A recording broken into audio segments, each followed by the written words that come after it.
নমস্কার। এখন আমি করছি আমার পদ্ধতিতে ঝিঙে চিংড়ি। তাহলে কী কী লাগছে সেটা দেখে নিন। লাগছে আমি 4টে বড় সাইজের ঝিঙে নিয়েছি। ঝিঙেগুলো কিন্তু অবশ্যই কচি হতে হবে। আর 3টে মিডিয়াম সাইজের আলু নিয়েছি। আলুগুলো আমি এমনি লম্বা লম্বা করে কেটে নিয়েছি। আর ঝিঙেগুলো এরকম চারচা করে কেটে নিয়েছি।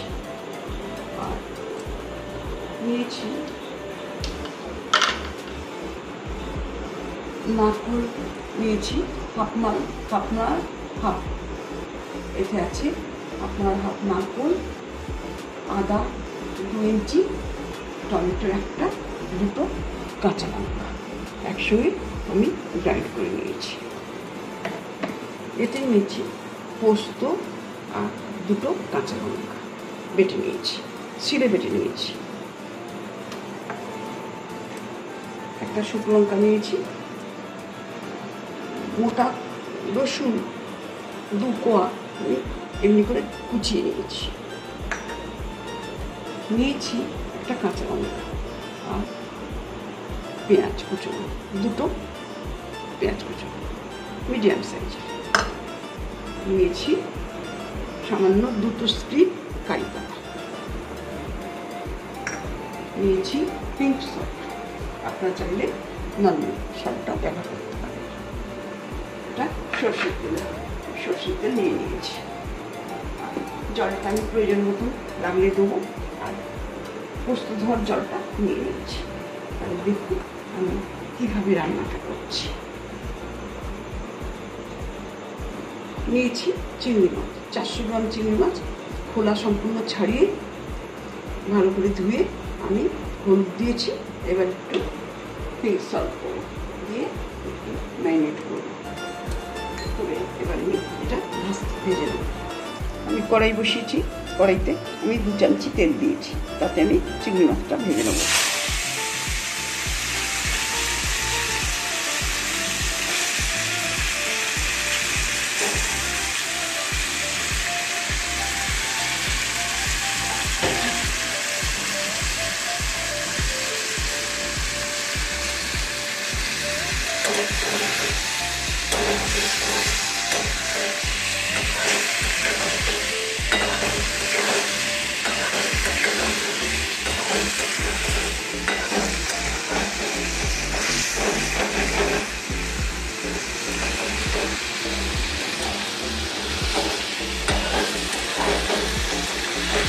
চিংড়িটা আমার সাঁতলানো হয়ে গেছে।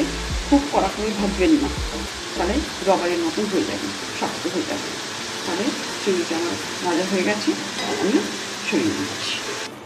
আমি কড়াটা বসিয়ে দিয়েছি রান্নার জন্য। আমি এতে কড়া পেতে গেছে, আমি সর্ষের তেল দিচ্ছি। আমি 4 চামচি সর্ষের তেল দিলাম।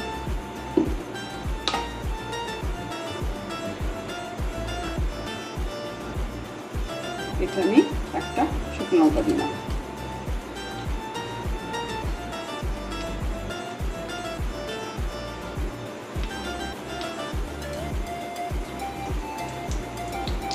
এতে আমি 1 চামচি পিঙ্ক সল্ট দিচ্ছি। আমি এবার পেঁয়াজগুলো এতে ছেড়ে দিচ্ছি।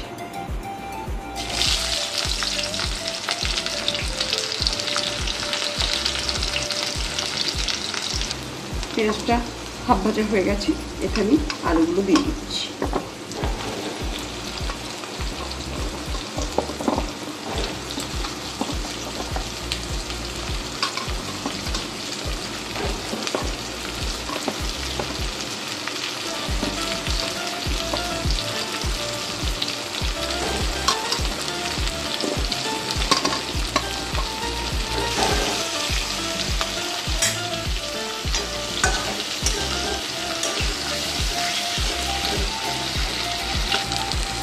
এবার রেখে দিচ্ছি কারি পাতা।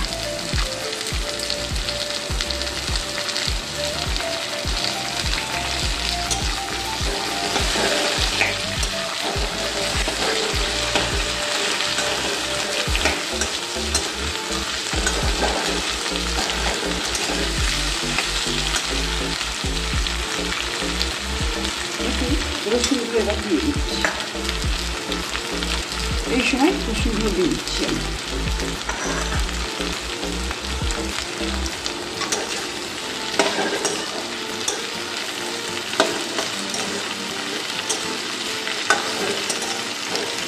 এগুলো ভাজা হয়ে গেছে। এবার নারকেল, টমেটো, আদা, কাঁচা লঙ্কাটা আমি এবার দিয়ে দিচ্ছি।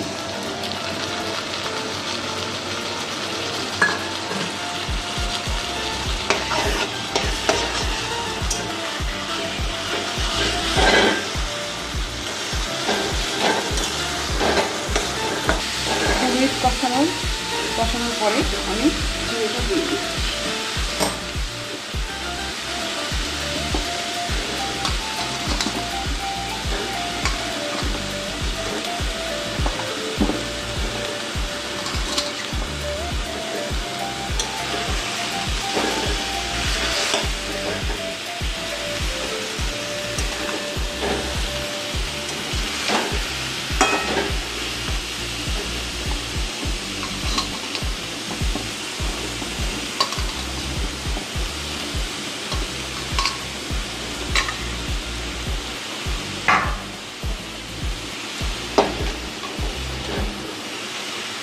চিড়েটা দিয়ে একটু নেড়ে নিয়ে ঢাকা দিয়ে দেবো 2 মিনিটের জন্য।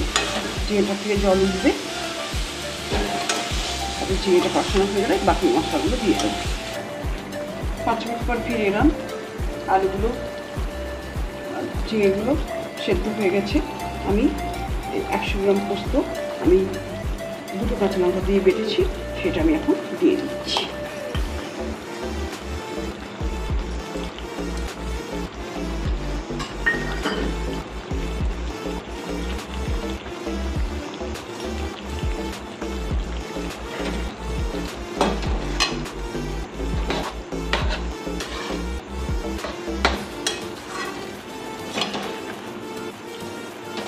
পোস্তটা দিয়ে একটু কষে নিয়ে আমি অল্প সময় একটু ঢেকে দিচ্ছি।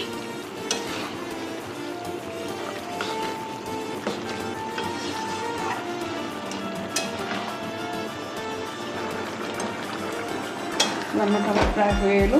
এবার আমি চিংড়ি মাছ ভাজাটা এতে দিয়ে দিচ্ছি।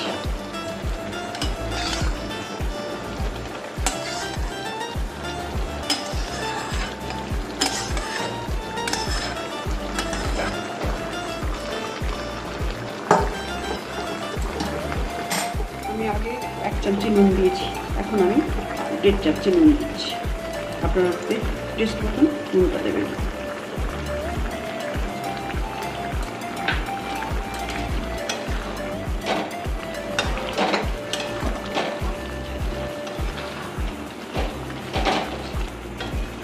আমি আরেকবার ঢাকা দিয়ে দিচ্ছি, মাছটার সঙ্গে মিশে যায় তরকারিটা, তারপর আমি সার্ভ করে দেব। তাহলে হয়ে গেল দারুণ স্বাদের আমার পদ্ধতিতে আলু ঝিঙে চিংড়ি।